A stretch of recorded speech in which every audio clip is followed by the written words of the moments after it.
Salut, c'est Joss. Aujourd'hui, on se retrouve encore une fois pour un tutoriel Lightroom. On va parler du cadrage de nos images. On va voir comment donner l'impression qu'on se trouve au même niveau que notre sujet, même si c'était pas le cas. Parce que des fois, il y a des moments où c'est juste pas possible. Alors, on y va dès maintenant. Je vous ai sorti trois images qu'on va regarder ensemble.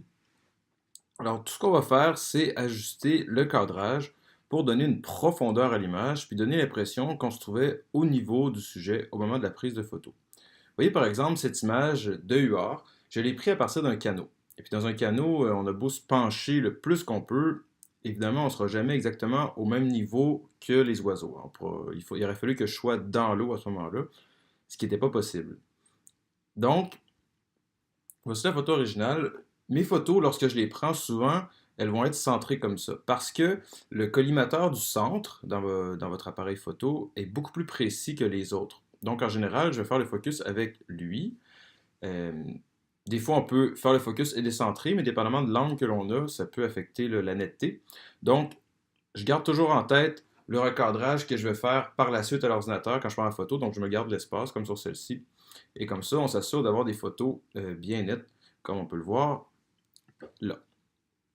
Donc, cette photo-là, bon, elle est le fun, elle est plutôt réussie, les couleurs sont belles, on a la belle lumière du coucher du soleil en fin de journée. Mais par contre, on a un léger effet de contre-plongée. Donc, c'est-à-dire qu'on voit que j'étais un peu plus haut que le sujet. Et ça manque un peu de profondeur dans l'image. Donc, ce qu'on va faire, tout simplement, c'est qu'on va venir recadrer la photo un petit peu plus serrée et on va placer notre sujet sur la ligne des tiers, mais du haut. D'instinct, on va avoir tendance à les placer sur la ligne du bas. Mais là, on va la placer sur la ligne du haut. Et puis ça va nous donner un résultat vraiment intéressant. En fait, j'avais celle-là que j'avais fait juste avant. Donc, vous voyez, tout de suite, ça donne une profondeur à l'image. Toute la partie floue en avant, ça nous donne une dimension, en effet, un peu 3D. Et puis, on a l'impression que je me trouve beaucoup plus bas, donc beaucoup plus au niveau des oiseaux. Et puis, l'effet final est beaucoup plus intéressant.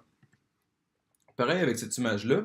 En plus, sur celle-ci, ben, on voit qu'en arrière, on a un fond, c'était la plage. Hein? Moi, j'avais les deux pieds dans l'eau, je ne peux pas me coucher dans l'eau à ce moment-là. Et puis sur la plage, en arrière, il y a un muret de béton avec des graffitis, ce qui n'est pas particulièrement beau. Donc, on va faire d'une pierre deux coups.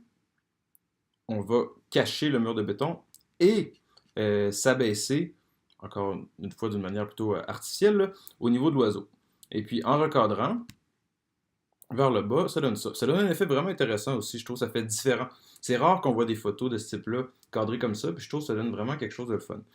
Donc vous voyez encore une fois, là on vient chercher un flou en avant, donc un premier plan à l'image, et puis ça ajoute une belle profondeur, une belle dimension. Le dernier truc que je voulais vous montrer, c'est cette photo-ci. Ça c'est un peu différent. C'est pas quelque chose qu'on peut modifier par la suite à l'ordinateur.